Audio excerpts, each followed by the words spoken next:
Le cri déchira la nuit parisienne comme un coup de poignard, t'es qu'un PD. Clément. Un déchet de la famille. La voix d'Axel. Son frère aîné. Résonna dans l'appartement exigu du quartier de Belleville, où les murs fins portaient encore l'écho des rires forcés du dîner familial. Clément, recroquevillé sur son lit, sentit les larmes brûlantes couler sur ses joues. Mais ce n'était pas la douleur des mots qui le terrassaient, c'était la certitude que demain, à l'école, l'humiliation recommencerait. Plus impitoyable que jamais. Les rues de Paris s'éveillaient sous un ciel plombé. Ce matin d'automne 2023. Lorsque Clément quitta l'appartement familial d'un pas lourd. À 16 ans.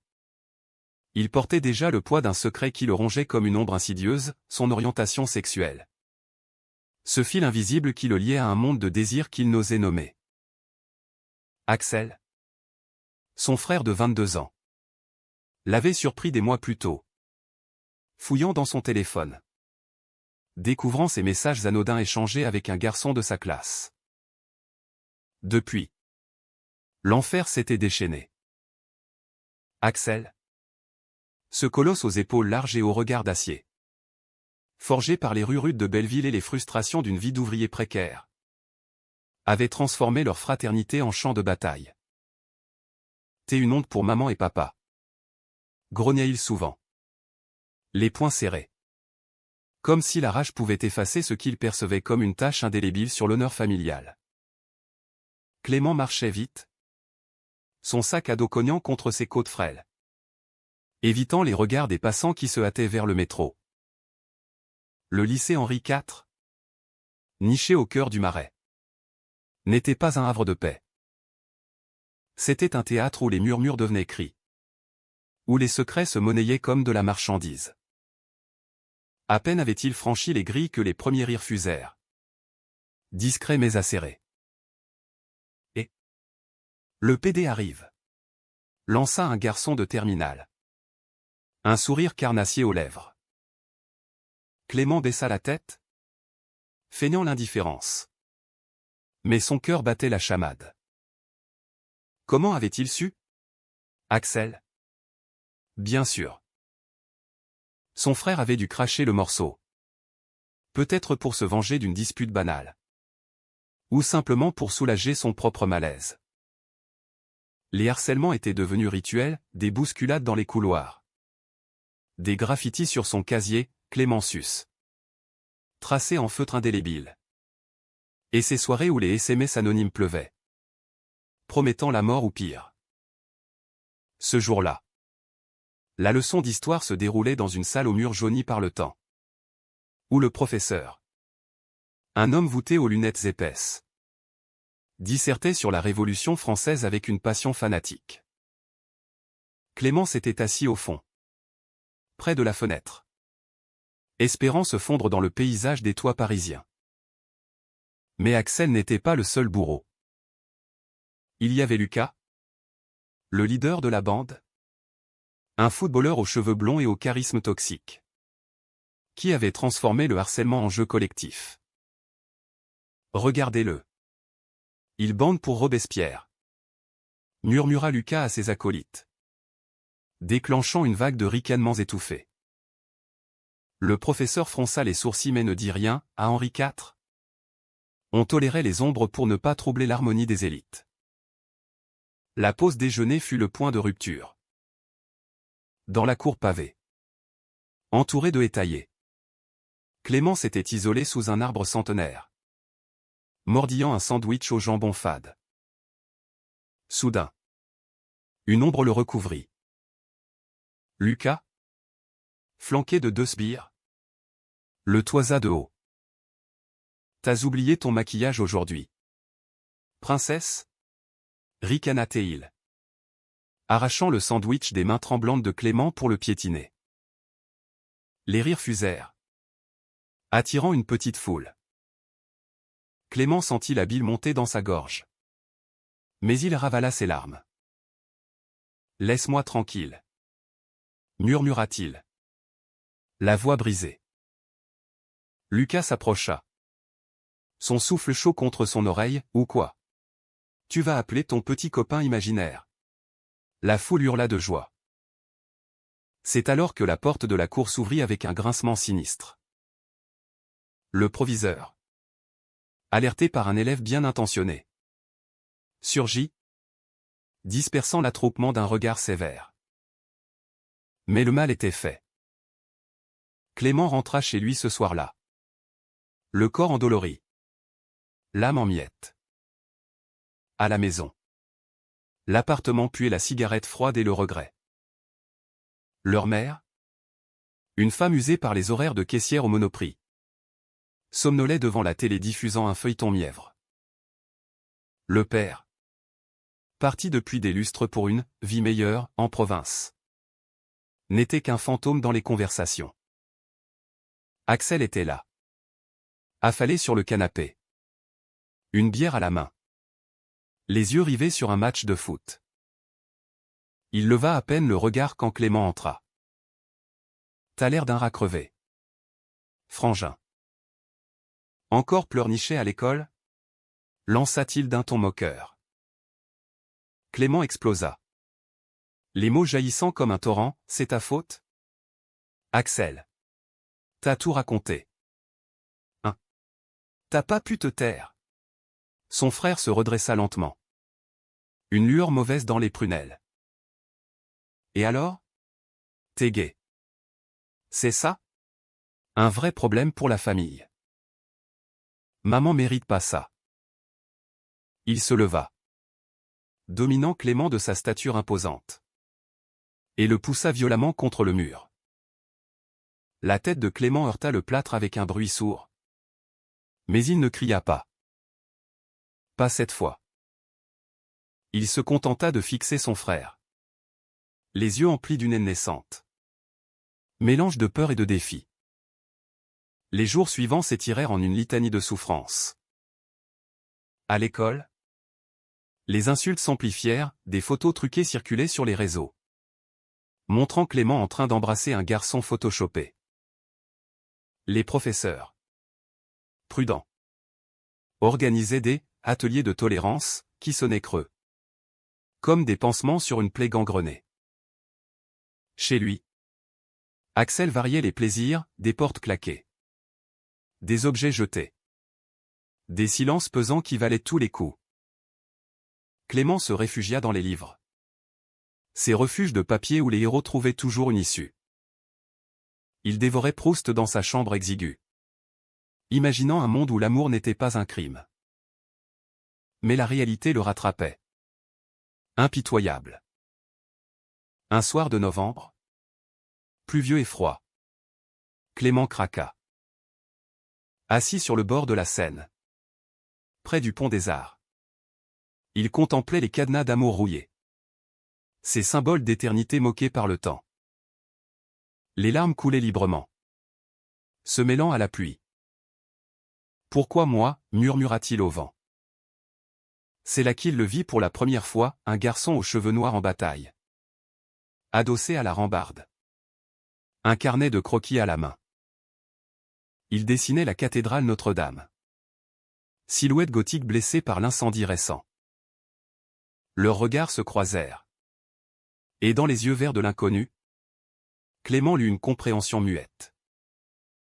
T'as l'air perdu, dit le garçon d'une voix douce, teinte d'un accent provençal. Clément haussa les épaules, mais le cœur serré. Juste. Fatigué. L'autre s'approcha, tendant son crayon comme une offrande de paix. Moi. C'est Théo. Et toi? Ainsi naquit une étincelle. Fragile mais tenace. Dans la grisaille parisienne. Théo était un mirage dans le désert de la solitude de Clément. À 17 ans, il étudiait aux Beaux-Arts. Ce bastion d'artistes bohèmes niché dans le 6e arrondissement, où les rêves se peignaient à grands traits sur des toiles usées. Originaire d'Aix-en-Provence, il avait fui une famille étouffante pour la liberté effervescente de Paris, ville des amants et des exilés.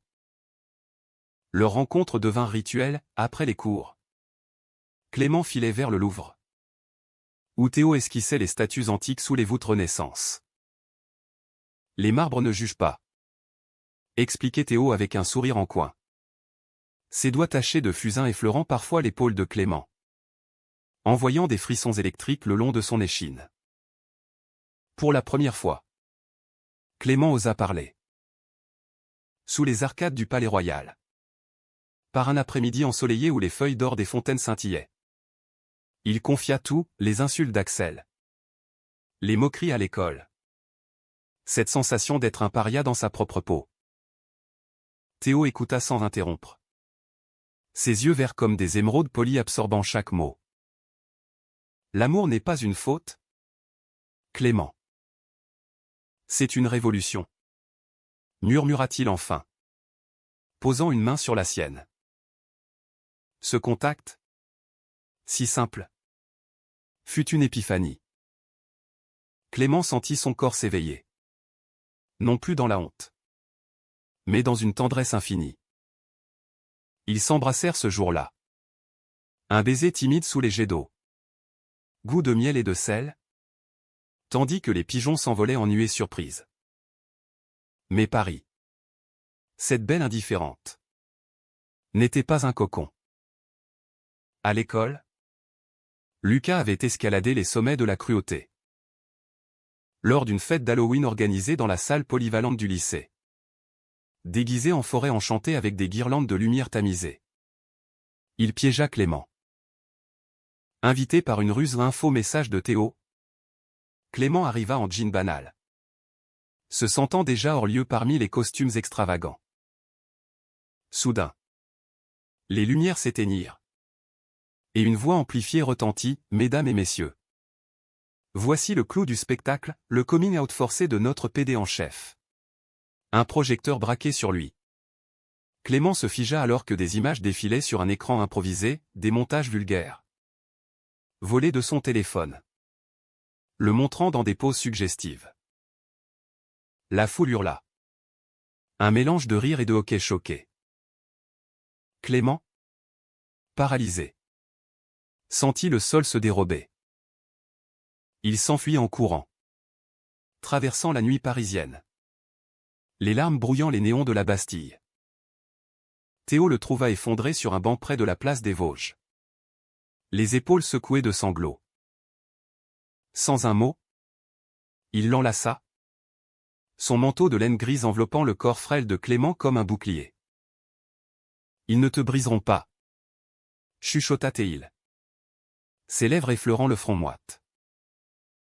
Cette nuit-là, ils marchèrent jusqu'à l'atelier de Théo, un grenier mansardé dans le Marais, empli de toiles inachevées et d'odeurs de térébenthine.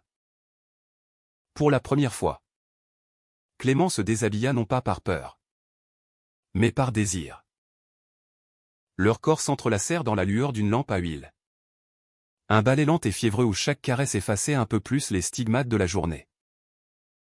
Théo était patient, ses mains traçant des cartes invisibles sur la peau de Clément, murmurant des poèmes de Rimbaud entre deux baisers. « Tu es beau, mon amour. » Comme une aurore boréale dans la nuit. Clément, pour la première fois, se sentit entier. Pourtant, le retour à la réalité fut brutal. Axel, sentant le vent tourner ou peut-être avait-il vu Clément rentrer tard. Les lèvres gonflées, intensifia ses assauts. Un soir, alors que leur mère était absente pour un double shift, il bloqua la porte de la chambre de Clément. « T'as un mec. C'est ça? Un autre déviant ?» gronda-t-il, le plaquant contre le matelas. Clément se débattit, griffant le bras de son frère. « Laisse-moi. T'es jaloux? Axel? Jaloux parce que je vis ce que tu n'oses pas? » Les mots jaillirent, venimeux, touchant une corde sensible. Axel recula, le visage crispé. Mais la rage l'emporta. Il frappa. Un coup sec à l'épaule. Puis un autre au ventre. Clément roula en boule, protégeant son visage. Tandis que les sanglots d'Axel étaient ceux des sanglots, se mêlaient aux siens. T'es ma famille. Putain. Pourquoi tu fais ça? Hurla le frère aîné avant de claquer la porte. Les semaines suivantes furent un tourbillon. Théo initia Clément à un monde parallèle, les cafés littéraires de Saint-Germain-des-Prés, où des poètes queer déclamaient des vers sur l'amour interdit, les manifestations pour les droits LGBTQ+, le long des Champs-Élysées, où les drapeaux arc-en-ciel flottaient comme des bannières de défi. Clément, galvanisé, commença à riposter à l'école. Lors d'un cours de français, quand Lucas lança une énième pique, il se leva. La voix ferme, oui. Je suis gay. Et alors? Ça te fait peur? La classe se tut. Stupéfaite. Le professeur, une femme aux cheveux poivre et sel, applaudit doucement. Mais la victoire fut éphémère. Lucas, piqué au vif, ourdit un plan plus sournois. Noël approchait. Et avec lui, la trêve familiale forcée. L'appartement de Belleville se para de guirlandes bon marché. Mais l'air restait vicié. Axel, rongé par une culpabilité qu'il n'admettait pas, offrit à Clément un pull moche tricoté par leur mère, marmonnant un « joyeux Noël » qui sonnait faux. Clément accepta, le cœur serré, espérant une rédemption. Théo, lui, organisa une surprise, un dîner aux chandelles dans son atelier, avec du vin de Provence et des croquis d'œufs enlacés. À nous, mon étoile. Toastait Théo, ses yeux pétillants. Leur nuit fut une symphonie de rires et de murmures, Clément découvrant en lui une force qu'il ignorait posséder. Mais le destin, ce farceur cruel, réservait un coup bas. Le jour de la Saint-Sylvestre, lors d'une soirée au lycée, Lucas révéla son piège. Il avait filmé Clément et Théo en train de s'embrasser près du pont des Arts, une vidéo volée, diffusée en live sur les réseaux de l'école. Les invités, ivres de champagne bon marché, scandèrent des insultes. Clément, alerté par un appel paniqué de Théo, se rua à la fête. Il trouva son frère là. Axel, invité par un ami commun, le visage blême devant l'écran. Pour la première fois, Axel ne rit pas. Il se contenta de fixer Clément. Une fissure dans son armure de machisme. L'année 2024 s'ouvrit sur une tempête. La vidéo virale transforma l'humiliation en scandale public. Les médias locaux, friands de drames adolescents, titrèrent « Harcèlement homophobe au cœur de Paris, un lycée en ébullition ». Le proviseur convoqua Clément dans son bureau lambrissé, entouré de portraits austères de recteurs passés. « Mon garçon, c'est courageux, mais dangereux », soupira Théil, promettant une enquête. Mais les mots étaient du vent. Lucas fut suspendu une semaine, revenant plus vindicatif, ses yeux brûlants d'une haine personnelle. À la maison, Axel sombra dans un silence oppressant. Il évitait Clément, buvant plus que de raison, ses nuits hantées par des cauchemars qu'il ne confiait à personne. Un soir, Clément l'entendit sangloter dans la salle de bain. Un son primal qui brisa quelque chose en lui. Était-ce de la pitié? Ou le début d'un pardon impossible? Théo devint son ancre. Il s'évadait souvent vers Montmartre, escaladant les marches du Sacré-Cœur pour contempler la ville étalée comme un tapis de lumière. Là-haut, loin des regards, leur amour s'épanouissait en confessions chuchotées. J'ai peur. Théo. Peur qu'Axel ne me détruise pour de bon, avoua Clément un soir, la tête sur l'épaule de son amant. Théo caressa ses cheveux. Sa voix un baume, l'amour vrai est une armure. Clément. Il te rend invincible. Ils firent l'amour sous les étoiles. Leurs corps fusionnant dans une danse urgente. Où chaque gémissement était un acte de rébellion. Clément apprit à se voir à travers les yeux de Théo, non plus un victime. Mais un survivant. Beau dans sa vulnérabilité. Pourtant. Le conflit familial atteignit son paroxysme. Leur mère, alertée par un appel anonyme sans doute Lucas, confronta Axel. C'est vrai? Tu maltraites ton frère pour ça? Hurla TL. Les yeux rougis par les larmes. Axel explosa, accusant Clément de détruire leur unité. Il est gay. Maman. Ça va nous ruiner. Les voisins. Les amis. La dispute dégénéra en pugilat verbal. Les meubles renversés témoignant de la violence larvée. Clément, tapi dans sa chambre, enregistra tout sur son téléphone. Un instinct de survie le poussant à documenter l'horreur. Le lendemain, il montra la vidéo à Théo, qui, horrifié, insista, va voir la police. Ou un avocat. Ça suffit. Clément hésita. Dénoncer Axel. C'était briser la famille. Ce fragile édifice déjà fissuré. Mais la revanche mijotait en lui. Un poison doux. Inspiré par Théo, il transforma sa douleur en art. Il commença un journal intime. Des pages noircies de mots crus sur le harcèlement. Qu'il posta anonymement sur un blog queer parisien. Les réponses affluèrent, des témoignages similaires. Des encouragements. Une communauté invisible se tissant autour de ces mots. Tu n'es pas seul. Écrivit un lecteur. Clément se sentit pousser des ailes. Le chaos trao survint lors d'une assemblée scolaire. Organisée pour promouvoir l'inclusion. Le gymnase. Avec ses murs graffités et son odeur de sueur rance. Était bondé. Le proviseur invita des élèves à témoigner. Clément, poussé par Théo assis au premier rang, monta sur l'estrade. Le micro tremblant dans sa main. Je m'appelle Clément. Et je suis gay. Mon frère m'a harcelé pour ça. Mes camarades m'ont humilié. Mais aujourd'hui, je dis stop. Sa voix, d'abord chevrotante, gagna en force.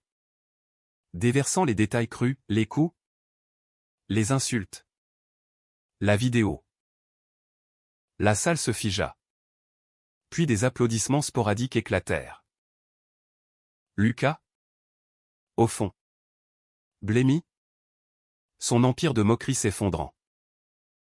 Axel, présent en tant qu'ancien élève invité, se leva d'un bond. C'est des mensonges. Il exagère, cria-t-il, chargeant vers l'estrade. Mais Théo intervint, le retenant par le bras. Laisse-le parler. Mec. Ou t'as peur de la vérité? Les deux frères se toisèrent. Un duel silencieux chargé d'années de rancœur. Axel, les poings serrés, recula finalement. Le visage déformé par une émotion indéchiffrable, colère. Ou regret. Ce soir-là, la trahison frappa comme un éclair. Clément rentra chez lui pour trouver Axel en train de fouiller son téléphone. Encore une fois. T'as posté ça en ligne. T'as ruiné la famille. Sale traître.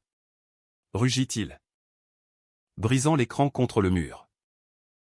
Clément riposta, le poussant en arrière. Traître.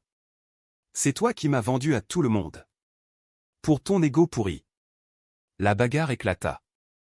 Corps emmêlés dans un chaos de chaises renversées. Leur mère surgit, hurlant pour les séparer. Axel, le nez en sang, s'enfuit dans la nuit, laissant derrière lui un silence assourdissant. Théo arriva peu après, enveloppant Clément dans ses bras. C'est fini, mon amour. Tu as gagné. Mais Clément, le cœur en lambeaux, doutait. La revanche avait un goût amer. Comme un vin tourné.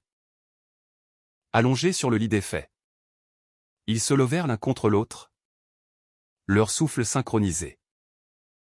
Théo traça des cercles sur le dos de Clément, murmurant « Demain est un nouveau tableau. On le peindra ensemble. » Leur étreinte fut douce. Un refuge contre la tourmente. Où l'amour, pur et lancinant, effaça temporairement les cicatrices. Les suites de l'assemblée furent un ouragan médiatique. Le blog de Clément explosa, relayé par des associations comme SOS Homophobie et Inter-LGBT.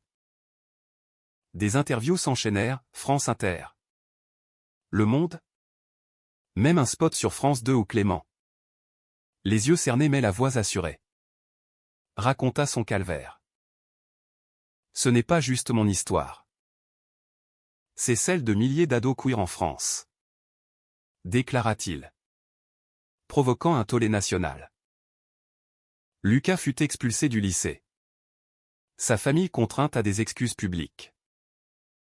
Axel, lui, disparut pendant des jours, errant dans les bars miteux de Pigalle, noyant sa honte dans l'alcool. Clément et Théo savourèrent une accalmie fragile. Ils voyageaient en métro jusqu'à Versailles, main dans la main sous les regards indifférents, explorant les jardins à la française où les fontaines chantaient des airs baroques. Théo croquait les allées symétriques, Clément posant pour lui comme un modèle Renaissance. « Tu es mon David. Mon Apollon. » plaisantait Théo. Ses baisers volaient derrière les buis. Leur intimité s'approfondit, des nuits où ils parlaient jusqu'à l'aube de rêves fous où Théo exposait au salon de mai, Clément étudiant la littérature à la Sorbonne.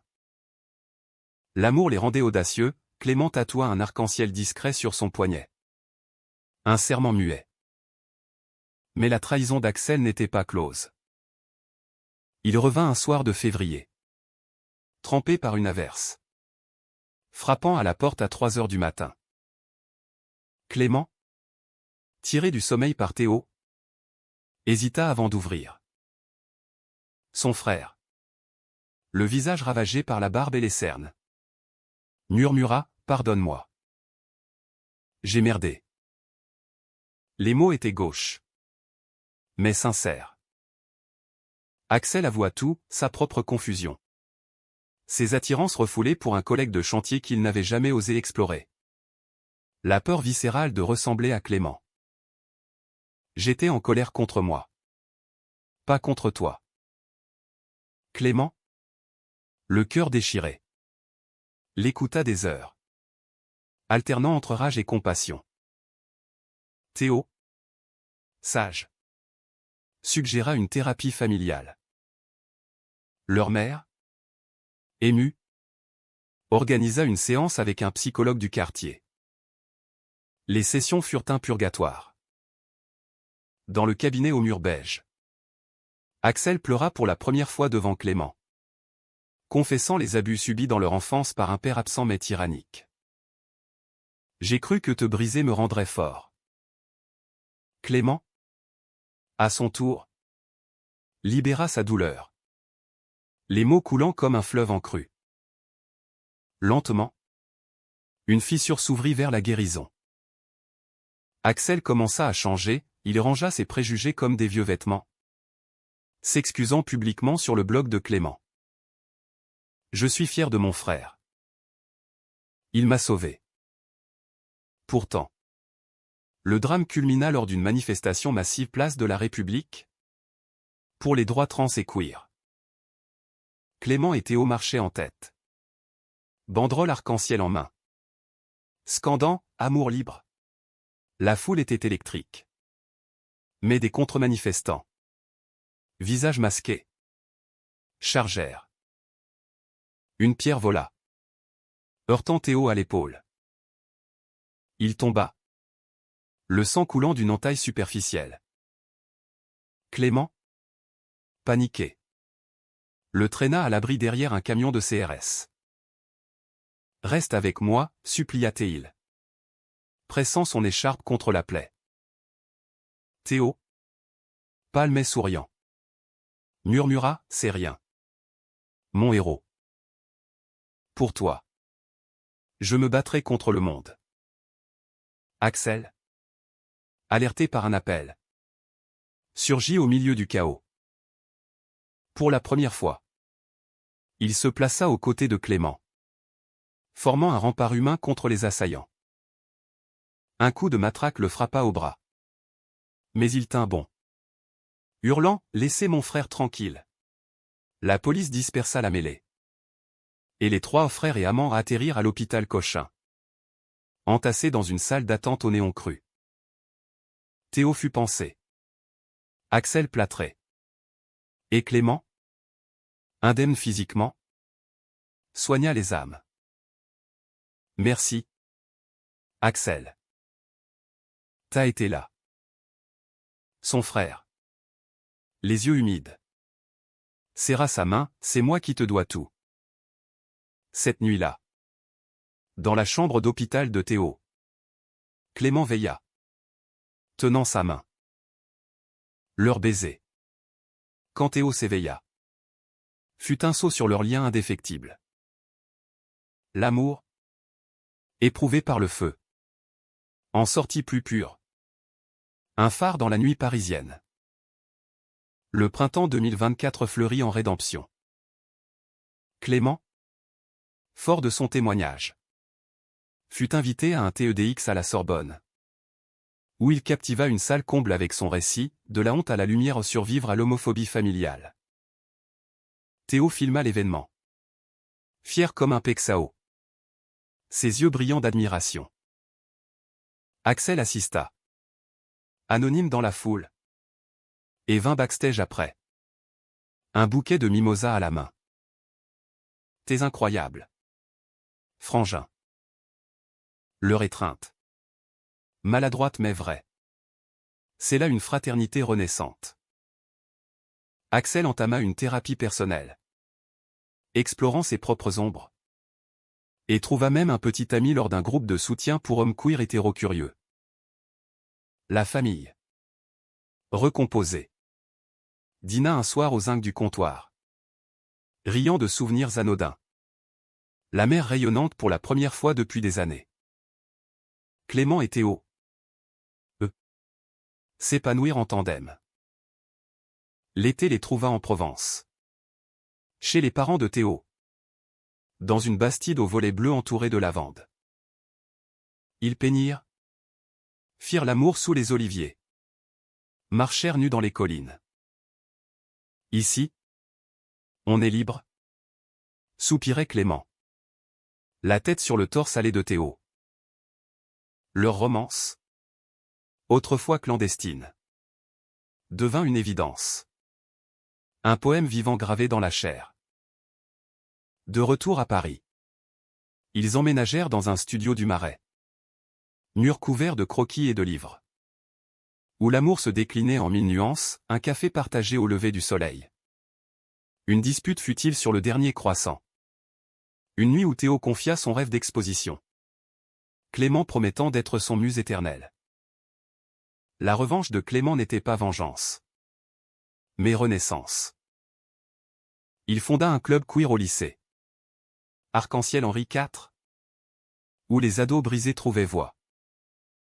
Lucas, brisé par son expulsion, écrivit une lettre d'excuse, admettant sa peur refoulée d'être lui-même gay. Clément la lut en public, transformant la haine en leçon. Axel devint bénévole pour une asso contre le harcèlement. Son témoignage brut touchant des familles désunies. L'automne ramena une crise mineure, une dispute avec Théo sur l'avenir études. Carrière. La ville versus la campagne. J'ai peur de te perdre, Avoua Clément. Lors d'une promenade le long du canal Saint-Martin. Théo. Rieur. Le plaqua contre un mur tagué, jamais. Mon fou. On est cousus ensemble.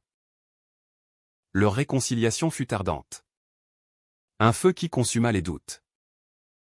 Le dénouement vint par une soirée d'été sur la Seine. Lors des feux d'artifice de la fête de la musique. Clément. Axel et Théo. Réunis sur un bateau-mouche bondé. Regardèrent les explosions colorées illuminer le ciel. Axel. Un bras autour des épaules de Clément. Murmura, je suis désolé. Pour tout. Clément. Les larmes aux yeux. Répondit, on recommence à zéro. Frère. Pour de vrai. Théo. Serrant la main de Clément. Ajouta, et amant. Pour l'éternité. La vie. Cette comédie humaine à la parisienne. N'était pas parfaite. Des ombres persistaient au relent de jugement. Cicatrices invisibles. Mais dans cet équilibre précaire, Clément avait trouvé sa vérité, l'amour. Familial ou romantique. N'était pas une faiblesse. Mais une force révolutionnaire. Sous les étoiles artificielles. Il embrassa Théo. Tandis qu'Axel levait son verre en riant. Paris. Indifférente et généreuse. Veillait sur eux. Berceau de rêves rachetés. Ainsi s'achevait l'odyssée d'un adolescent harcelé. Non en triomphe absolu. Mais en humanité reconquise d'un happy end teinté de réalisme. Où la guérison est un chemin. Pas une destination.